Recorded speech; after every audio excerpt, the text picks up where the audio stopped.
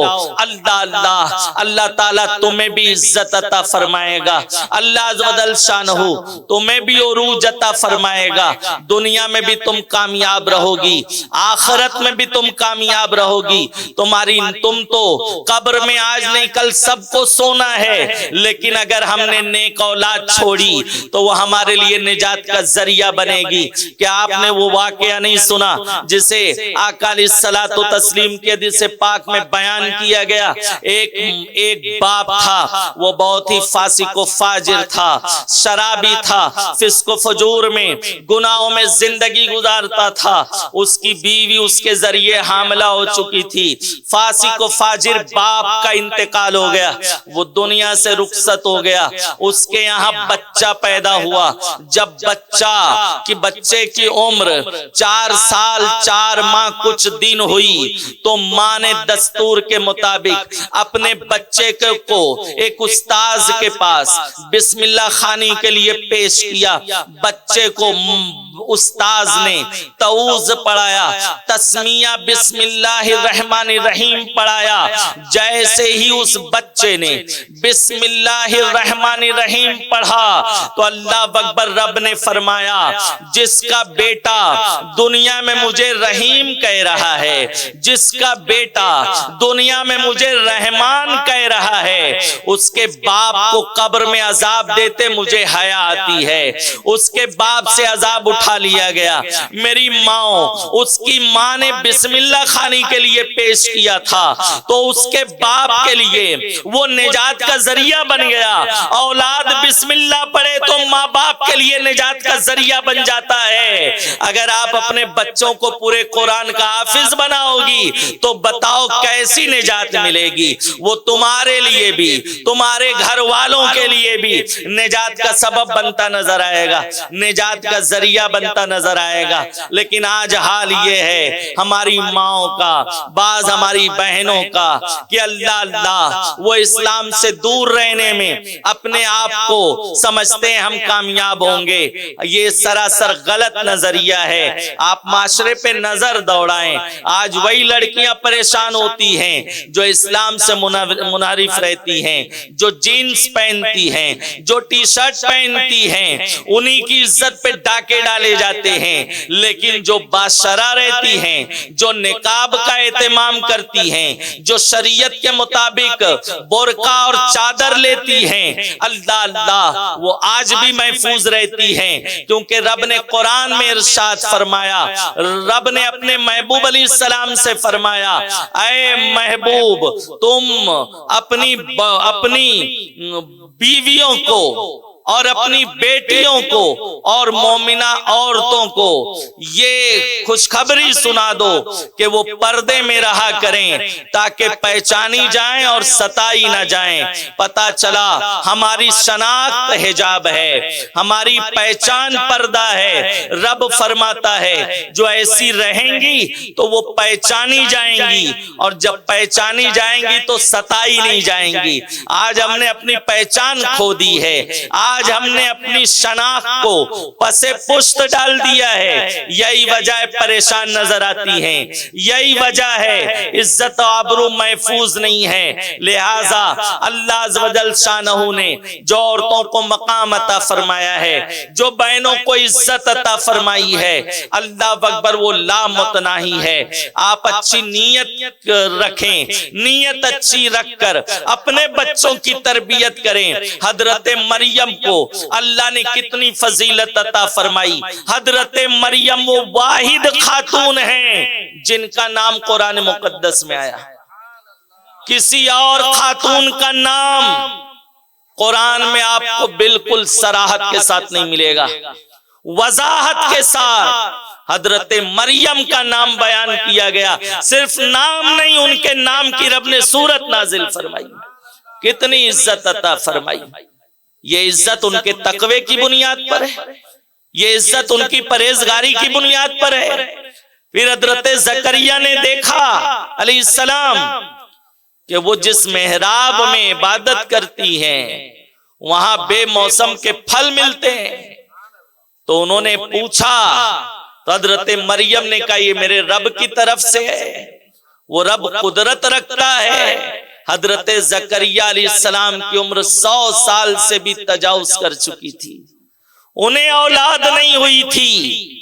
انہیں حکم ہوا کہ تم یہاں دعا کرو. حضرت مریم کوئی نبی نہیں, اللہ کی نیک بندی ہے, صالحہ ہے, ولیہ ہے. حضرت زکریا نے وہاں دعا کی کہ اے مولا تو بغیر بے موسم کے پھل دینے پہ قدرت رکھتا ہے, تو بڑھاپے میں مجھے اولاد دینے پہ بھی قدرت رکھتا ہے. پھر ان کے یہاں حضرت یحییٰ علیہ السلام کی ولادت ہوئی. اس کا ذریعہ حضرت مریم, ان کی محراب میں انہوں نے دعا فرمائی تو اللہ تعالیٰ نے انہیں مقام عطا فرمایا. اس سے پتا چلا کہ جہاں اللہ کے نیک بندے آرام کر رہے ہیں یا جہاں انہوں نے عبادت کی ہے, اللہ تعالیٰ وہاں لوگوں کی دعائیں قبول فرماتا ہے. تو حضرت مریم کو اللہ تعالیٰ نے یہ عزت عطا فرمائی. اللہ تعالیٰ ان کے صدقے, ان کے فیضان سے قوم کی ہر ماں, ہر بہن کو نوازے, اور مولا کریم ہمیں شرعی حدود میں رہ کر اسلام اور دین اسلام کی خدمت کی توفیق رفیق عطا فرمائے. دوران گفتگو کوئی خطا ہوئی ہو تو مولا معاف فرمائے. میرے عزیزوں, میری مقدس ماں اور بہنوں, حضرت شیخ سعدی علیہ رحمہ ایک سفر پہ تھے, ایک مسجد میں آپ نے قیام کیا. وہاں ایک بوڑھا دعا گو تھا, گریوزاری کر رہا تھا, اس کے آنکھ سے آنسو جاری تھے. دعا میں اتنی رقت تھی کہ حضرت شیخ سعدی علیہ رحمہ بھی اس کے آنسوؤں سے آپ پہ بھی رقت طاری ہو گئی. وہ دعا سے فارغ ہوا, آپ نے پوچھا کیا وجہ ہے, کیا پریشانی ہے؟ اس نے عرض کیا مجھے اولاد نہیں ہے, میں اولاد کے لیے دعا کرتا ہوں, آپ بھی دعا فرمائیں. آپ مسافر ہیں, اللہ کے نیک بندے ہیں. حضرت شیخ سعدی علیہ رحمہ نے اس شخص کے لیے دعا کی کہ اللہ تو اسے صاحب اولاد بنا دے, تو اسے اولاد عطا فرما. اور پھر آپ چلے گئے. اتفاق سے کئی سال گزر گئے. پھر آپ کا وہاں سے گزر ہوا, آپ نے اسی مسجد میں قیام کیا. آپ کو جستجو ہوئی کہ چند سال پہلے میں یہاں آیا تھا تو ایک شخص روتا بلکتا نظر آیا تھا, وہ اولاد کے لیے دعا کر رہا تھا, میں نے بھی اس کی اولاد کے لیے دعا کی تھی. لاؤ پتہ تو لگائیں, کیا اللہ نے اس کے اولاد رب نے اسے عطا فرمائی؟ کیا اس کا ارمان پورا ہوا؟ کیا اس کی آرزو مقبول ہوئی, اس کی دعا قبول ہوئی؟ کیونکہ آپ نے بھی دعا کی تھی. آپ نے پتہ پوچھا, جستجو کی, تو معلوم ہوا وہ اولاد تو اللہ نے اسے عطا فرمائی اور اس کی اولاد جوان بھی ہو گئی, لیکن معاملہ یہ ہے کہ وہ باپ جس کی آپ بات کر رہے ہیں وہ جیل میں موجود ہے, بادشاہ نے اسے قید میں ڈال دیا ہے. تو حضرت شیخ سعدی کو بہت تعجب ہوا, بہت حیرت ہوئی کہ وہ تو بظاہر بہت نیک تھا, بہت پرہیزگار تھا, آخر وہ قید میں کیوں ہے, آخر وہ جیل میں کیوں ہے؟ اللہ اللہ میرے پیارے آقا علیہ السلام کے پیارے دیوانوں, پھر آپ نے تحقیق کی تو معلوم ہوا قصور اس کے باپ کا نہیں بلکہ اس کی اولاد کا ہے. اس کی اولاد نے کوئی ایسا اقدام کیا ہے, کوئی ایسا جرم کیا ہے جس جرم کی سزا میں حاکم وقت نے باپ کو بھی قید میں ڈال دیا ہے, باپ کو بھی جیل میں ڈال دیا ہے. جب آپ کو معلوم ہوا تو اللہ اکبر آپ نے آبری, اور پھر آپ نے یہ جملہ ارشاد فرمایا, ایک ماں نالائق اولاد جنے. کیا فرمایا؟ ایک ماں نالائق اولاد جنے اس سے بہتر ہے کہ وہ سانپ اور بچھو کو جنے. اس سے بہتر ہے کہ وہ سانپ اور بچھو کو جنے. نالائق اولاد، ناہنجار اولاد. آپ کہیں گے اس میں ماں کا کیا ہے؟ اولاد کا صالح ہونا یہ ماں کی گود پہ بہت زیادہ منحصر ہے. اس لیے حضور علیہ السلام نے ارشاد فرمایا تم نکاح کرو تو نیک سیرت والی عورت سے نکاح کرو. وجہ یہ ہے کہ ماں نیک سیرت ہوگی تو اس کی نیک عادتیں اولاد میں بھی منتقل ہوگی، اولاد میں بھی پائی جائیں گی. اولاد پر باپ سے زیادہ ماں کا اثر ہوتا ہے، اولاد پر باپ سے زیادہ ماں کی گود کا اثر ہوتا ہے. کیا آپ نہیں دیکھتے کرناٹک میں ایک بچہ پیدا ہو تو وہ بولتا ہے تو کنڑا بولتا ہے، مہاراشٹر میں پیدا ہو مراٹھی بولتا ہے، ہندی بولتا ہے، اردو کے ماحول میں پیدا اردو بولتا ہے، عرب شریف میں پیدا ہو تو عربی جیسی ریچ لینگویج بولتا ہے، انگلش کے ماحول میں پیدا ہو انگلینڈ میں پیدا ہو تو وہ انگلش بولتا ہے. وجہ کیا ہے؟ یہ اس کی ماں کی دین ہے. جو اس کی ماں کی بولی ہوتی ہے، جو اس کی ماں کی زبان ہوتی ہے، وہ اولاد میں سرایت کرتی ہے، وہ اولاد میں منتقل ہوتی ہے. تو بتاؤ جب ماں کی زبان اولاد کیچ کرتی ہے، جب ماں کی زبان اولاد حاصل کرنے پہ قدرت رکھتی ہے تو کیا وہ ماں کی عادتیں نہیں کیچ کریں گی؟ ماں کا طریقہ کار نہیں کیچ کریں گی؟ ماں کا انداز زندگی نہیں اختیار کریں گی؟ یقیناً اختیار کریں گی. اس لیے بے پناہ ضروری ہے کہ ایک ماں کی زندگی تقوی شعاری میں گزرے، باپ اپنے گناہوں سے توبہ کرے. آج والدین کو اس کی فکر ہے ہماری اولاد کا کیا ہوگا، ہماری اولاد، ان کے عقائد، ان کے نظریات، ان کے خیالات، ان کو برے ماحول سے ہم کیسے بچائیں گے؟ آپ اپنی اولاد کو برے ماحول سے بچانا چاہتے ہو، آپ اپنی اولاد کو گناہوں کی نحوست سے بچانا چاہتی ہو تو سب سے پہلا امر یہ ہے کہ ہم نیک بن جائیں. ہم اپنے گھر کی چار دیواری میں، اسکول میں ماحول کچھ ہوگا، کالج میں اس ماحول کچھ ہوگا، گھر کے باہر ماحول کچھ ہوگا، لیکن آپ کی گھر کی چار دیواری میں آپ کی سلطنت ہے، آپ کی گھر کی چار دیواری میں آپ کی حکومت ہے. آپ جیسا چاہیں گی ویسا ماحول پیدا کر سکتی ہیں. اس لیے اپنے گھر کے ماحول کو ستھرا کرو، اپنے گھر کا ماحول عشق رسول کا ماحول بناؤ، سنت رسول کا ماحول بناؤ، تلاوت قرآن کا ماحول بناؤ. ایک بچہ صبح کو بیدار ہو، اپنی ماں کو تلاوت قرآن میں دیکھے، اپنی بہن کو قیام میں دیکھے، اپنے باپ کو مسجد جاتا دیکھے، اپنے بھائی کو وضو کرتا دیکھے، تو جو بچہ روزانہ بلا ناگا روزانہ آنکھ کھلتے ہی یہ جو ہے روحانی ماحول پائے گا، یہ اطاعت کا ماحول پائے گا، یہ اللہ عز و جل شانہ کی رضا کا ماحول پائے گا. کیا بڑا ہونے کے بعد وہ اس ماحول سے انحراف کر سکتا ہے؟ کیا بڑا ہونے کے بعد وہ اس ماحول سے بغاوت کر سکتا ہے؟